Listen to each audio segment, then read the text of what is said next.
Hey everyone, so not anything super exciting today, but I'm starting a bit of artwork for this suite here. This is part of their artwork here. I did their lettering this afternoon, and I need to do a series of trees that utilize this color palette. So instead of embarking on 10 colors and having very colorful trees, I'm going to do some of the color swatch squares that I used to do all the time, and play with some of the colors that they're incorporating into their wedding in different combinations so that I can see how they behave together, how they dry, how they interact. And from these, when these are dry, those are where I'm going to choose which colors I'm going to actually use together. So I've got my paint palette over here. These are the colors I used in their artwork that I'm already done with. That bad boy up there. So we're going to be pulling from these colors here to create our color swatches. Adding water, I use pipettes. Oddball trick is suck some water up in there so they don't float. Otherwise you're constantly knocking them out of your water glass. So let's get started. Yes, things are going okay. I have to say I definitely psyched myself out painting live on Instagram. And haven't done it in so long that I 100% freaked myself out. Alright, so what we're doing is we're adding water just in a little square because I want to see how these colors blend together, how they behave next to each other, etc., because I'm going to be doing wet on wet painting. Even if I'm not doing wet on wet, I still start my color blocks with, oh, we've got a visitor. I still start my color blocks with wet on wet. Oh, yep. Going straight for the water glass. Get out of here, cat. Dinah, come on. Come here, sweetie. On the floor. Oops, sorry, that was not very graceful. I still do wet on wet because even if I'm doing dry or wet on dry painting, I'm still going to aim for some of that bleed. The bleed is the best part of watercolor. If you don't like the bleed, use acrylic. My boyfriend has kidnapped the cat and is currently dancing with her. Better than her being on my stuff.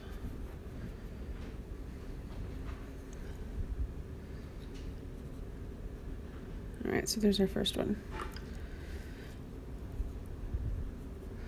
We're using a lot of pinks and blues in this suite, so I definitely have to do several squares with different combinations of those. We've got some gray blues, some more of like the event planner is calling it cobalt. I would probably not call it cobalt. I'd probably call it cornflower. But we've got lots of those shades of blues going on in here. And some peaches. I'm gonna make some more peach over here real quick. Between my rose madder and some of this beige stuff that came out of nowhere. It's actually a gouache that I don't usually use, but I have liked it in this project.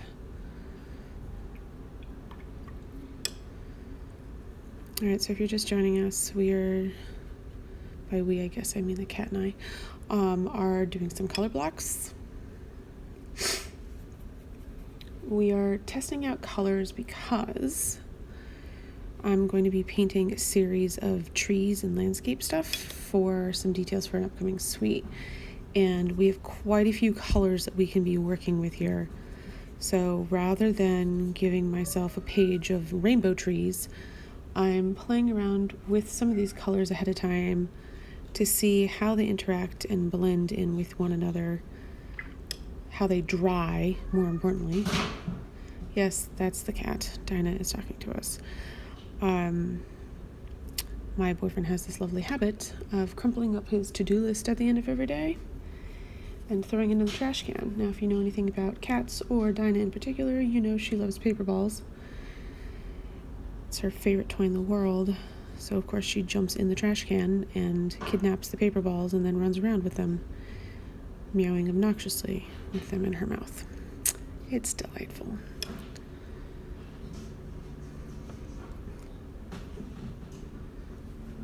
And she's currently sitting in the trash can.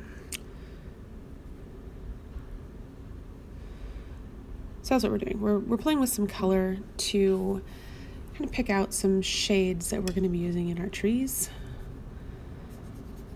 And I really love doing these color squares. It's how I've come up with some of my favorite combinations of colors in the past. Most famously, mustard yellow and dark blues. Like an indigo and like a sienna.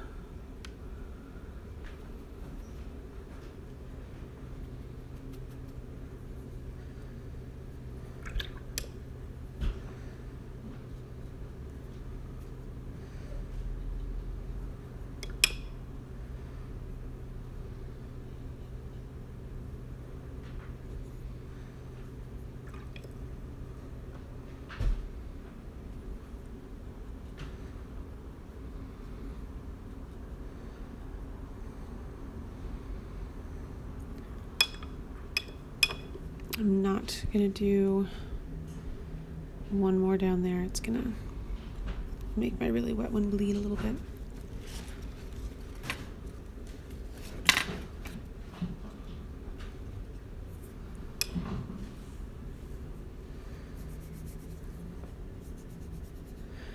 I do inevitably get the questions of what brush I'm using, what paints I'm using, so I'll go over those as well. I am currently using Princeton. Long round. It is not the most exciting brush, not the most expensive brush, but I tend to use Princeton brushes quite a bit.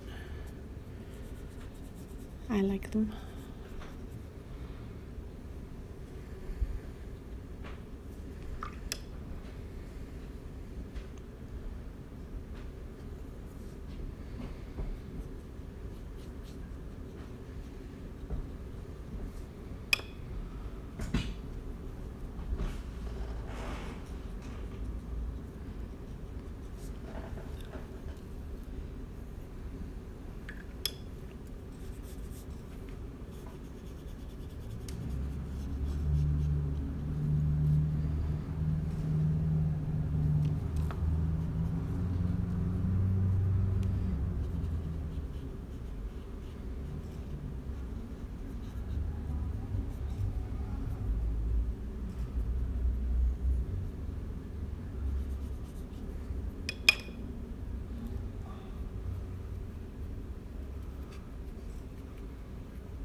Yes, hello Dinah. She brought you your paper ball back.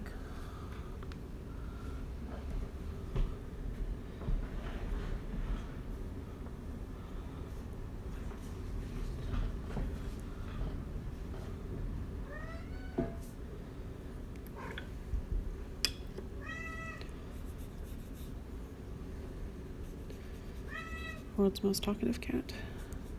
Are you teasing her? Are you teasing her?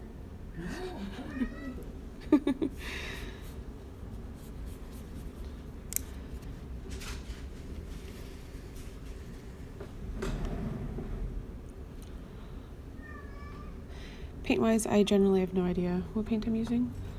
I tend to go with the Winsor & Newton Pros, but every once in a while I get other things in my palette. I can tell you one of the other great things about doing swatches like this is sometimes when you cross brands or quality in paint, you'll see a marked difference in how they dry, how they interact with others. Sometimes they'll separate a little bit. Sometimes the color within the own tube of paint will separate a little bit, which is obviously not a good thing. So by swatching out like this, you kind of get to preview that a little bit and make sure that the paints you're using and mixing together are going to function well together. All right, we're gonna do one more. And then we're gonna let these dry. Once these dry, we'll have a better idea of which of these colors I'm really liking together. We're gonna do some with some dark, because that artwork definitely has some dark greens and blues in it. But not a lot.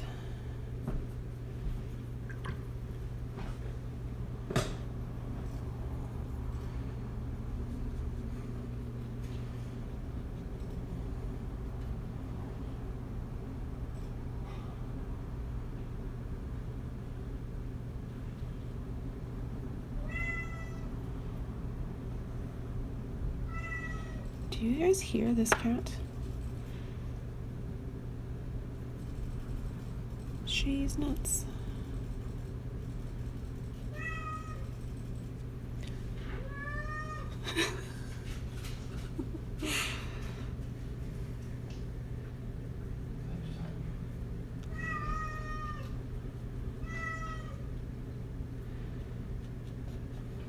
Alright, so we're gonna let these dry. Then we're going to revisit them. Every once in a while there will be one or two sets of colors that I want to revisit and explore a little bit further. So let's take a look at those in a little bit.